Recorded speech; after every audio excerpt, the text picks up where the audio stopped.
नमस्कार, स्वागत है आपका हमारे खास कार्यक्रम माड़ से मैदान तक लाल आतंक में। मैं हूं अमित अग्रवाल। छत्तीसगढ़ में नक्सल समस्या एक दशक से भी ज़्यादा समय से चरम सीमा पर है। इस समस्या ने जहां एक और प्रदेश के आदिवासी बहुल्य बस्तर में आम जनजीवन को प्रभावित किया है, वहीं प्रदेश के विकास में भी इसका प्रतिकूल असर देखा जा सकता है। तो पहले देखते हैं नक्सलवाद की फैलती जड़ों को उजागर करने वाली हमारी एक खास रिपोर्ट।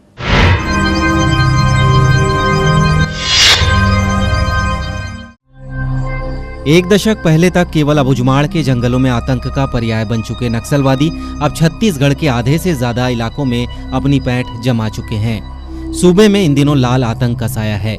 उसके खौफ ने लोगों से उनका अमन चैन छीन लिया। सरकारी महकमे के आला अफसरों से लेकर सुरक्षा बलों के 76 जवानों को मारने से गुरेज नहीं करने वाले इन नक्सलियों ने छत्तीसगढ़ में 25 मई को कांग्रेस के कद्दावर नेताओं समेत कई कार्यकर्ताओं को अपनी गोलियों का शिकार बनाया था। इससे उन्होंने अपनी मंशा जाहिर कर दी। अपहरण के बाद मांगे पूरी नहीं होने पर हत्या जैसे अपराधों को भी अंजाम देने में नक्सली पीछे नहीं हैं। बस्तर में चल रहे लाल आतंक की धमक राज्य की विधानसभा से निकलकर दिल्ली में संसद तक सुनाई पड़ रही है। नक्सली राज्य की जेलों में बंद अपने साथियों को छुड़ाने के लिए आतंकियों की तर्ज पर मांग करने लगे हैं। राज्य सरकार के विकास को एक सिरे से नकार कर नक्सली विनाश के रास्ते पर चल पड़े हैं। बीते कुछ सालों की घटनाओं पर नजर डालें तो यह बात सामने आती है कि नक्सलियों ने अकेले बस्तर संभाग में ही 89 स्कूल भवनों, 30 आश्रम शालाओं, 16 आंगनबाड़ी केंद्रों सहित तकरीबन 150 शासकीय भवनों को अपना निशाना बनाया है। सरगुजा से लेकर बस्तर तक रेड कॉरिडोर में नक्सलियों की सक्रियता से उनके अर्बन नेटवर्क ने शासन प्रशासन को चिंतित कर दिया है। बरसों पहले मान में छिपकर हमला करने वाले अब खुलकर दरभा घाटी की तरह घटना को अंजाम देने से नहीं चूक रहे हैं। Bureau report, TSN news.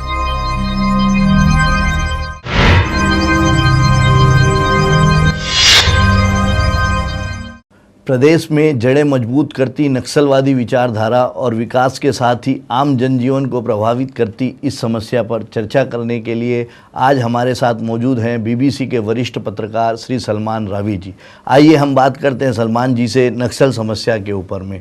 Salman जी, क्यों नक्सलियों ने छत्तीसगढ़ के अधिकांश इलाकों में अपना कब्जा जमा लिया है और छत्तीसगढ़ में दिनों दिन यह समस्या विकराल रूप धारण करते जा रही है? पहले यह देखा गया था कि छत्तीसगढ़ के अलावा आंध्र प्रदेश से छत्तीसगढ़ से लगी हुई सीमा आंध्र प्रदेश और उड़ीसा में भी काफ़ी ज़्यादा नक्सलियों का मूवमेंट था, लेकिन वर्तमान समय में नक्सलियों ने छत्तीसगढ़ में ही अपना गढ़ बना लिया है। उसके पीछे का क्या कारण आप बता सकते हैं? देखिए, इसके कई कारण हैं। सबसे पहला कारण जो है इसका जियोग्राफिकल आउटले, भौगोलिक जो दृष्टि से अगर देखा जाए, छत्तीसगढ़ का वो इलाका जो 40,000 वर्ग किलोमीटर तक फैला हुआ है, जहाँ पर कोई पहुँच नहीं सकता और जहाँ पर सरकार ने जहाँ के लोगों की उपेक्षा की आज़ादी के बाद से लेकर आज तक। ऐसे इलाके हैं जिनका रेवेन्यू सर्वे भी नहीं हो पाया, जो मैप में कहीं जिनका अस्तित्व नहीं है, लोगों को पता नहीं है कि कौन से गांव हैं, वहाँ नदियाँ कहाँ से बहती हैं। तो ये जो जगह थी ये डिफ़िकल्ट टेरेन है। और आपको जैसे पता होगा कि अबुझमाड़ का वो इलाका है जहाँ पर किलोमीटर के हिसाब से रास्ता तय नहीं होता है, वहाँ पर दिन के हिसाब से रास्ते तय होते हैं। अगर आपको किसी जगह जाना है तो आप अंदाज़ा लगाएंगे कि भाई एक दिन अगर पैदल चला जाए तो आप कहाँ पहुँचेंगे, 2 दिन पैदल चलने से कहाँ पहुँचेंगे। और लोग ऐसे ही वहाँ पर रहते हैं, क्योंकि वहाँ कोई संसाधन नहीं है, बोल्डर हैं पड़े हुए, सड़कें नहीं है, पहाड़ हैं, जंगल है और घने जंगलों का वो इलाका है। इसलिए वो इलाका एक सेफ हेवन, एक सेफ डेन, एक मतलब सुरक्षित स्थान है जहाँ पर ये कहा जाता है कि बड़े बड़े नक्सली नेता मौजूद हैं, उनका प्रेजेंस है। जैसे गणपति हैं और भी सेंट्रल कमेटी के, पोलिट ब्यूरो के बड़े बड़े जो नेता हैं वो उसमें मौजूद हैं वहाँ पे उस इलाके में। और वहाँ पर पहुँच पाना एक बड़ी मुश्किल, अगर आप हेलीकॉप्टर से देखिएगा उस इलाके को तो ऊपर से भी वो चूँकि इतने घने जंगलों की श्रृंखला है और ऐसी डिफ़िकल्ट टेरेन है कि ऊपर से भी कुछ नज़र नहीं आता वहाँ पे कहाँ कैंप चल रहे हैं। वो ड्रोन से कई बार उन लोगों ने मैपिंग की है, पुलिस ने पिक्चर्स लिए हैं, लेकिन अगर वहाँ पर जाया जाए तो क्या है कि पहले सूचना पहुँच जाएगी। उस इलाके में रहने वाले जो जहां पर शेल्टर लिया हुआ है माओवादियों ने, बाय द टाइम जब तक के पुलिस वहां पहुंचती है या अर्धसैनिक बल के जवान वहां पहुंचते हैं तब तक काफ़ी समय, चूँकि आपको जैसे मैंने बताया कि एक दिन पैदल चलने के बाद वो जगह पर पहुंचा जा सकता है, 2 दिन पैदल चलने के बाद, और हेलीकॉप्टर से वहां आप भेज नहीं सकते लोगों को, क्योंकि आपको पता नहीं कि हेलीकॉप्टर लैंड कहां करेगा। तो इसलिए कई मानों में वो डिफिकल्ट है, और यही जो भौगोलिक पृष्ठभूमि है उसका फायदा उठाया है नक्सलियों ने। और आज नहीं ये बना है, ये 80 के दशक में नक्सलियों ने छत्तीसगढ़ में अपना ये आशियाना बनाना शुरू कर दिया था। जब ये आंध्रा में पहले ही मजबूत थे, तभी उन्होंने एक ऑल्टरनेट जगह, क्योंकि नक्सलियों का ये एक रणनीति है, उनके काम करने का ये तरीका है कि एक जगह पर जब उनका प्रभाव होता है वो एक ऑल्टरनेट, एक बराबर की लाइन खींचते हैं कि अगर यहां हम हटा दिए गए तो फिर दूसरी कौन सी जगह है जहां पर हम शरण ले सकते हैं। तो इसका क्या मतलब निकाला जाए तो छत्तीसगढ़ से जैसे उनको निकाला जाएगा या निकाला जाता है, तो वो एक तैयारी एक दूसरे प्रदेश में या दूसरी जगह भी उन्होंने कर रखी है एक बराबर की, जहां पर वो अपना मूवमेंट चला सकें। बिल्कुल, आप देख लीजिए उड़ीसा जो लगा हुआ है आंध्र प्रदेश से, आपका मलकानगिरी का इलाका है। अभी हाल ही में घटना हुई है जहां विधायक को का अगवा करके वहां पे उनको रखा था, जीना हिकाका, और उससे पहले एलेक्स पॉल मेनन को भी जो किडनैप किया था। या फिर दरभा घाटी में जो घटना घटी है, ऐसी खबरें मिल रही हैं कि वो ओडिशा से ही माओवादियों का दस्ता आया था और फिर घटना को अंजाम देने के बाद वहां, तो ये बॉर्डर्स जो मिले हुए हैं आपस में, ये एक जैसे महाराष्ट्र का भी बॉर्डर है, गढ़चिरौली का इलाका है, तो ये सब बॉर्डर्स आपस में मिले हुए हैं, इनके मूवमेंट में आसानी रहती है। एक घटना को अंजाम देकर एक राज्य में वो दूसरे राज्य की सीमा के अंदर घुस जाते हैं ताकि पुलिस को पकड़ने में मुश्किल का सामना करना पड़े, इंटरस्टेट मामला हो जाए, तो ये उनके लिए उनकी रणनीति के हिसाब से ये उनको आसानी होती है इस तरह से काम करने। नहीं तो इसका एक बढ़िया ऑप्शन ये नहीं हो सकता कि सारी राज्य मिलकर एक जनरल एक रणनीति बनाए नक्सलियों से लड़ने के लिए, केंद्र सरकार की उसमें भूमिका हो, चाहे वो आंध्र से लगी सीमा हो या उड़ीसा से लगी हो या छत्तीसगढ़ से लगी हुई सीमा हो, तो वो संयुक्त एक टीम, एक संयुक्त पुलिस, एक संयुक्त सेना या एक संयुक्त टीम हो, वो इनसे निपटे।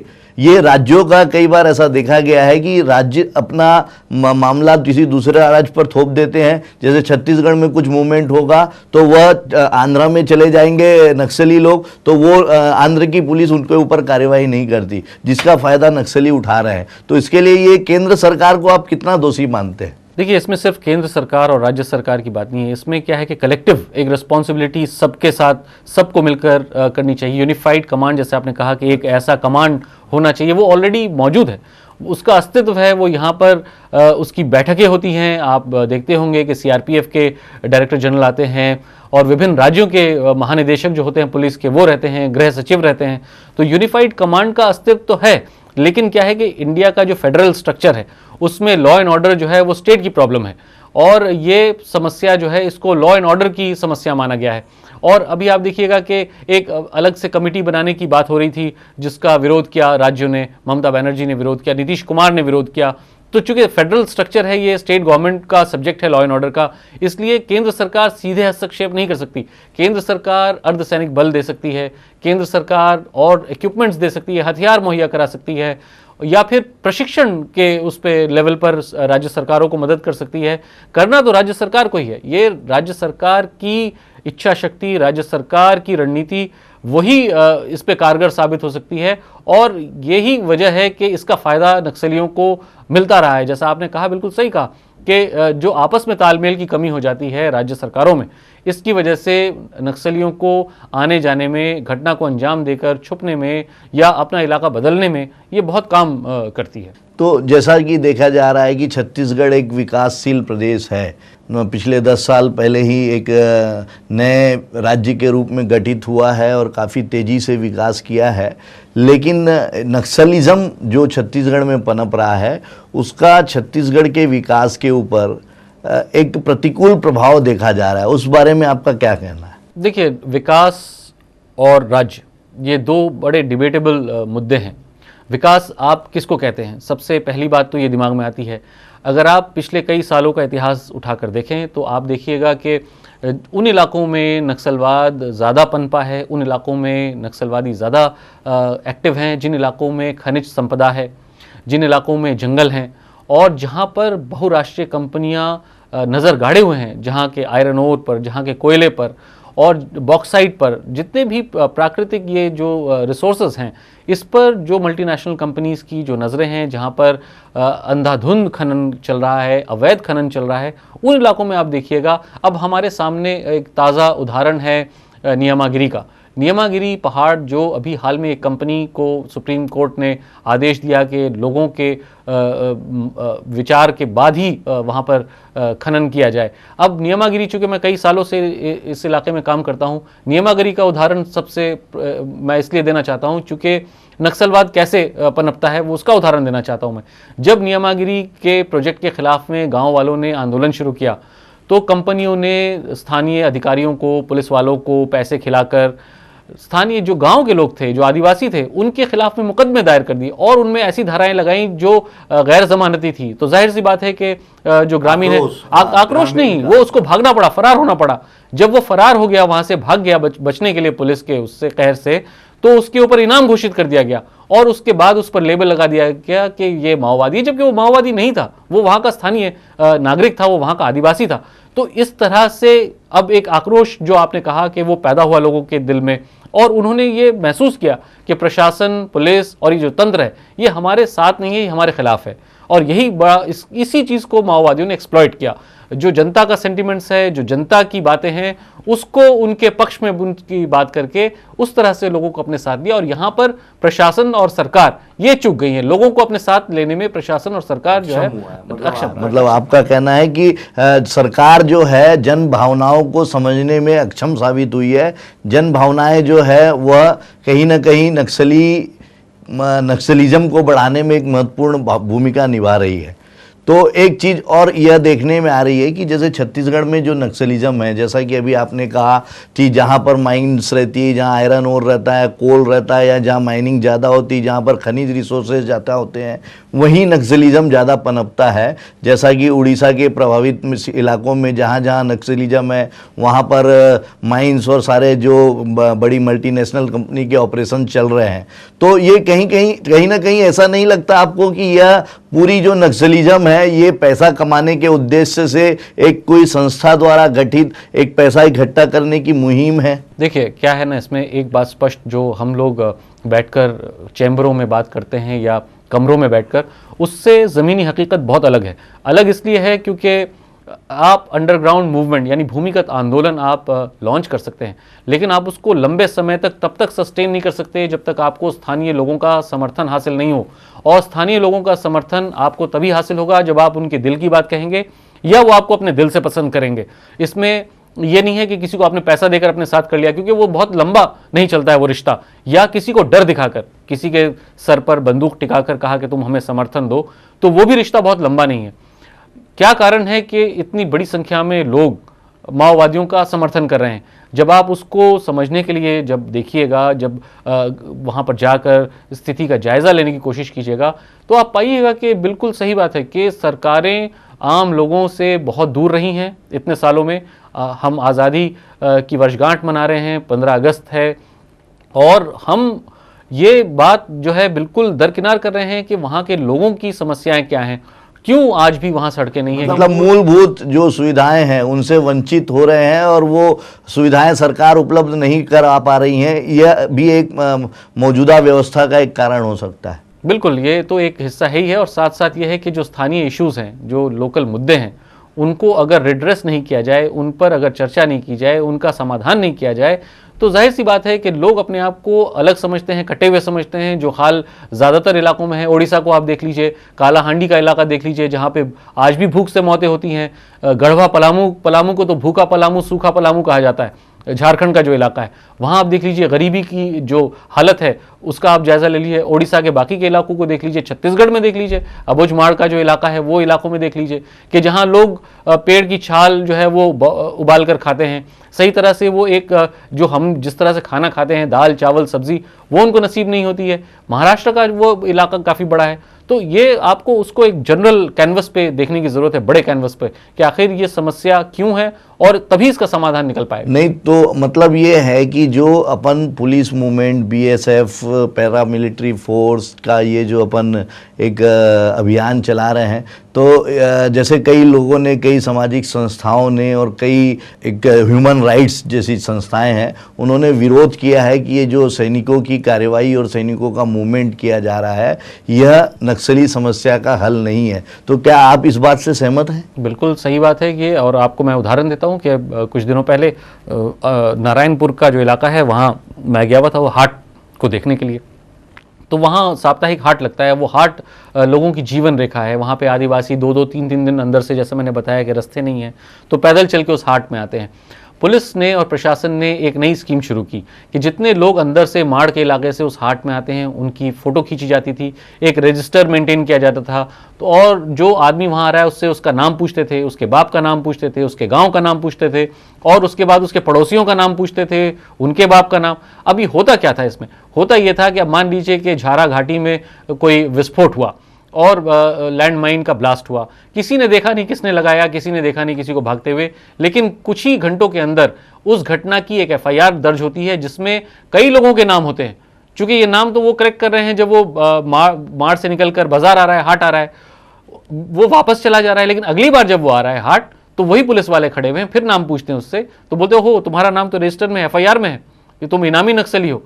तो जिसको चाइना के बारे में पता नहीं, जिसको माओ सी तुंग कौन थे ये पता नहीं, जिनको ये पता नहीं कि कम्युनिज्म किसे कहते हैं, मार्क्सिज्म किसे कहते हैं, लेनिनिज्म किसे कहते हैं, रशिया किधर है, चाइना किधर है, ऐसे लोग जेल चले जाते हैं नक्सलवादी के नाम पर।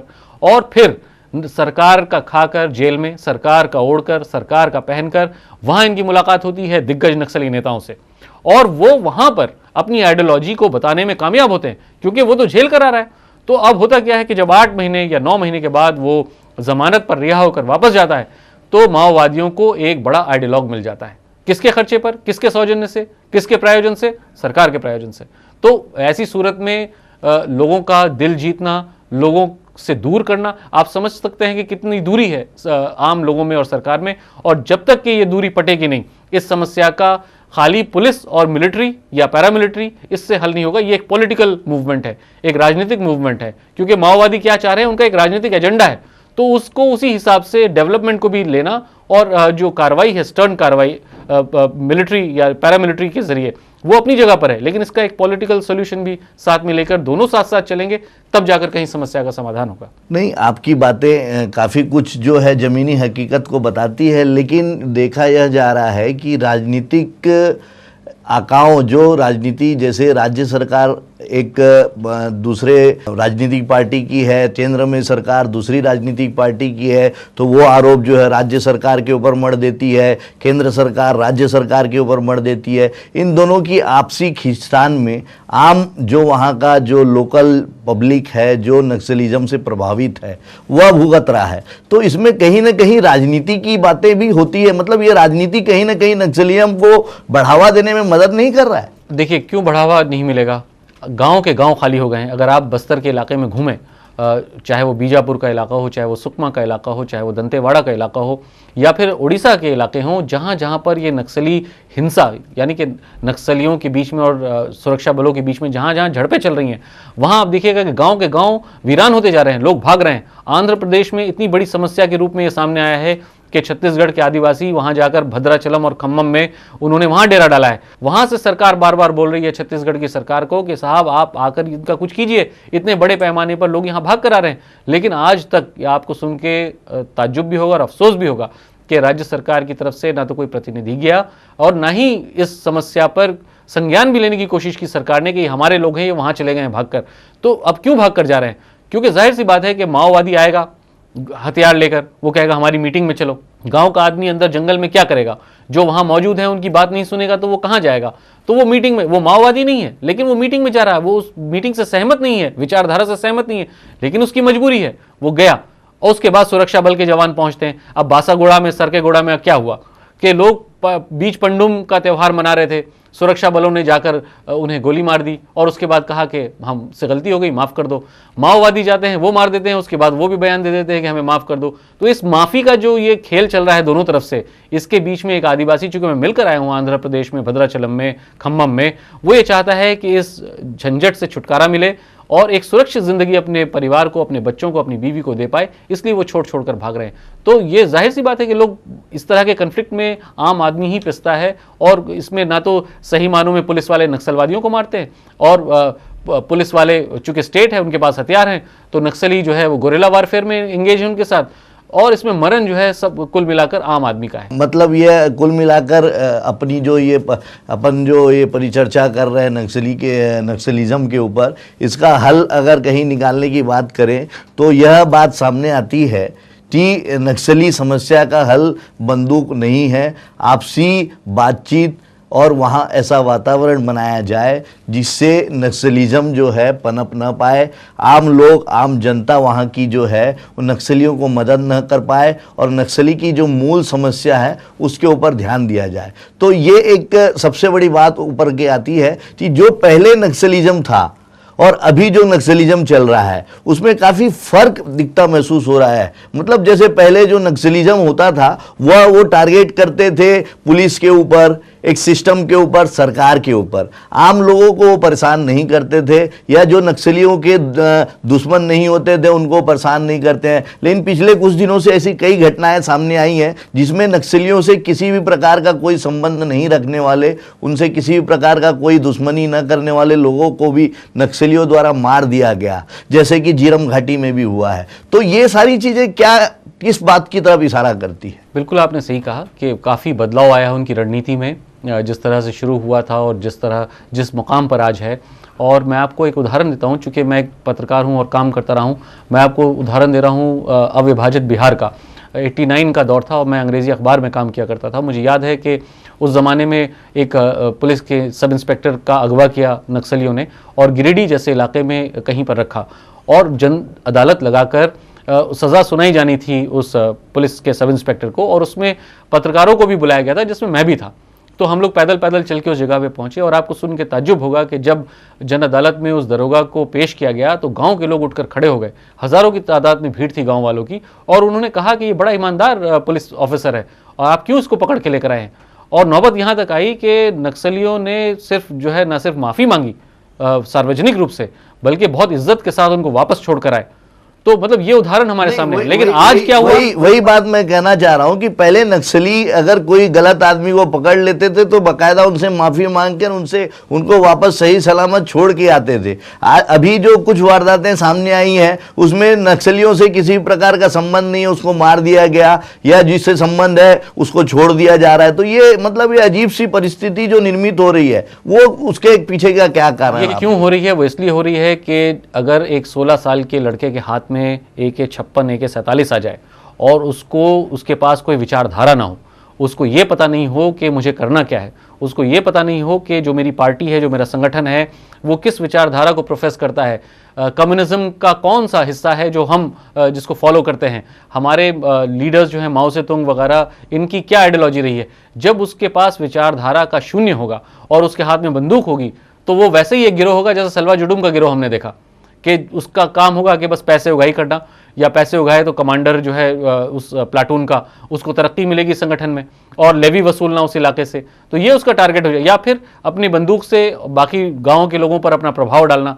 तो ट्रिगर हैप्पी इसको कहते हैं अंग्रेजी में, कि मतलब बंदूक है कि आप किसी को मार सकते हैं। और यही हो रहा है कि अब आप, पहले तो ये था कि जन अदालत में ट्रायल होता था और जनता फैसला करती थी, माओवादी खुद फैसला नहीं करते थे कभी भी। किसी को अगर अगवा करके ले गए या कोई पुलिस इन्फॉर्मर भी अगर किसी पर आरोप लगा तो उसको जन अदालत में प्रस्तुत किया जाता था। आज ये रणनीति में इतना बदलाव आया कि जन अदालतें अब आपको सुनने को भी नहीं मिलेंगी कि नक्सली। हाँ, वही चीजें बता रहा हूं कि पहले जन अदालतें लगाकर नक्सलियों द्वारा फैसला किया जाता था। जिस आदमी के द्वारा कुछ गलती की जाती थी उसे नक्सलियों द्वारा सजा दी जाती थी। इस तरह की प्रक्रिया, मतलब एक पैरेलल गवर्नमेंट उन लोग चलाते थे और अपने गांव वालों के हित की बात करते थे, अपने मूलभूत अधिकार की बात करते थे और अपनी लोकल समस्या की बात करते थे। लेकिन अभी नक्सलियों द्वारा एक नया सिगुफा या नया एक वो चाची, वो रोड नहीं बनने दे रहे हैं, वो विकास नहीं होने दे रहे हैं, वहाँ पर पुलिया नहीं बन दे रहे हैं जो वहाँ के लोकल ग्रामीणों के लिए काम आएगा, उनके परिवारों के काम आएगा।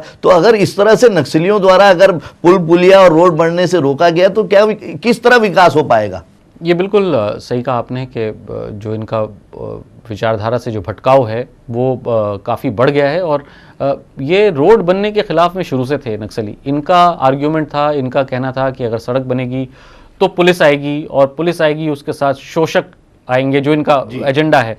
लेकिन ये आज के दौर में ये सब बातें बेमानी है, क्योंकि हर इंसान को, चाहे वो अबुझमाड़ के अंदर ही रहता हो, चाहे वो जंगल के अंदर ही रहता हो, उसे एक अच्छी ज़िंदगी, एक अच्छा परिवेश अपने परिवार को देने का अधिकार है, और उसे भी एक अच्छे वातावरण में रहने का भी अधिकार है। और अगर वो रोका जाए, और इसी पर यही वजह है कि माओवादियों को आलोचना का केंद्र बनना पड़ रहा है। अगर वो निर्दोष लोगों की हत्या कर रहे हैं तो जो लोग उनके समर्थन में खड़े होते थे, आज आप देखिएगा वो लोग भी उनकी आलोचना कर रहे हैं। तो ये वजह है। और यही कुछ जगह, लेकिन माफी चाहूंगा सलमान जी, कुछ जगह में ये देखा जा रहा है कि ये जो एनजीओ जो एक तरफ जब नक्सली हमला करके किसी पुलिस वाले को मारते हैं, निर्दोष आदमी को मारते हैं, तब तो उनके फेवर की बात नहीं करते, लेकिन जब किसी फोर्स द्वारा, पुलिस द्वारा इनके किसी नक्सली को मार दिया जाता है या उनका इनकाउंटर किया जाता है, तो ये खुलकर सामने आ जाते हैं कि हम देखिए यहाँ पर मानव अधिकारों का उल्लंघन हो रहा है। तो ये एनजीओ की भूमिका अलग अलग, एक ही मामले में दो भूमिका तो नहीं हो सकती। मतलब कुल मिलाकर ये जो एनजीओ भी चला रहे हैं, जो मानव अधिकारों की बात करते हैं, इनके विचारों में भी भटकाव है, या ये भी अपनी एक राजनीति कर रहे हैं? देखिए, एनजीओज तो बिल्कुल फंडिंग एजेंसीज के फंड्स के ऊपर गुजारा करते हैं, और सिर्फ पुलिस वालों की बात नहीं, एनजीओज वगैरह जो है वो आप कह रहे हैं कि भाई पुलिस वालों के मरने पर आवाज़ नहीं। आप देखिएगा कि और भी कई मामले ऐसे हैं जहाँ पर एनजीओज ने कभी, या इस तरह के संगठनों ने कभी आवाज़ नहीं उठाई, जहाँ पे क्योंकि पहुँचा ही नहीं जा सकता है। अब आप ये बताइए कि अगर अबुझमाड़ के इलाके में या बीजापुर के किसी सुदूर गांव में अगर किसी की हत्या हो रही है, किस थाने में जाकर उसकी रिपोर्ट लिखाई जा रही है? इतनी मौतें वहाँ, इतनी हत्याएं हो रही हैं जो अनरिपोर्टेड जा रही हैं, जिनका कहीं कोई थानों में जिक्र नहीं है, ना अखबारों में जिक्र है, ना मीडिया में कहीं आ रहा है, क्योंकि किसी को पता ही नहीं है। और यही वजह है कि कोई संगठन आवाज़ भी नहीं उठा रहा है। और सबकी, ये तो मैंने देखा है कि नक्सलवाद के नाम पर, या आदिवासियों के नाम पर, या इलाके के पिछड़ेपन के नाम पर मतलब राजनीति हो रही, हाँ, दुकानें चल रही, जो फंड्स आते हैं विदेशों से, उस पर जो है वो उस पर गुजारा करते हैं। और यही वजह है कि वो रह कर कभी छोटे से इशू को लेकर वो अखबारों में अपनी जो है तस्वीरें छपवाना, या मीडिया टेलीविजन चैनल्स में आना, ये उनका टारगेट रहता है, ताकि उनको फंडिंग एजेंसी से पैसा लेने में आसानी रहे। तो इसका मतलब यह है कि जो मूलभूत नक्सलिज्म है, नक्सलवाद है, जो इस समस्या है, उस समस्या से कहीं कोई ताल्लुक नहीं है, उससे निपटने की कोई नीति नहीं बन रही है। सिर्फ यह एक समय पास किया जा रहा है, जिसका परिणाम ये हो रहा है कि नक्सलिज्म दिन पर दिन बढ़ते जा रहा है। इसकी सही इलाज या सही समस्या का निराकरण के दिशा में कोई भी सरकार, कोई भी केंद्र सरकार या कोई भी संस्था नहीं सोच रही है। तो आज तो हमारे साथ में आपने यहाँ पर चर्चा में भाग लिया, उसके लिए सलमान जी आपका हम शुक्रिया अदा करते हैं।